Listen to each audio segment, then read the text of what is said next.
So I'm grateful and honored. This is a real opportunity. Take the title Interim Superintendent with a grain of salt. It's such an important year, and it is not necessarily an interim year. Lisa Kvistad says her year as the temporary leader of MMSD is just as, or even more important than others, as she lays the groundwork for the permanent position.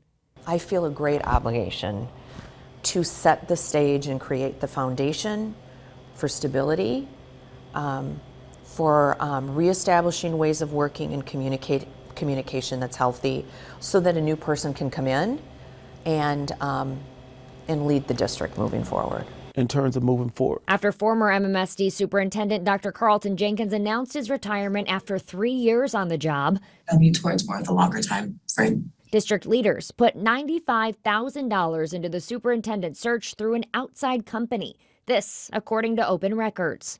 Out of 2 timelines presented by the search firm, MMSD's Board of Ed chose the longer of the 2, hoping to have someone selected by March of 2024.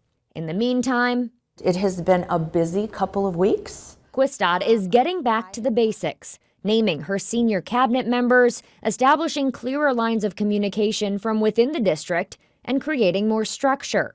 She says this will be key to setting the stage for the new superintendent. So it's about support, and it's also about clarity in role and responsibilities.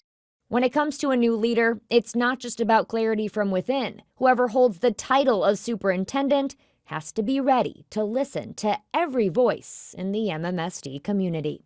Someone who is a collaborative leader, that is ready and open to hearing the voices of our students, staff, and families, and not just willing and open to hear, but actually creating the spaces and the pathways to do it. A little more on the search for MMSD's superintendent. I have a little timeline here. Right now, the board is meeting with that search firm I mentioned.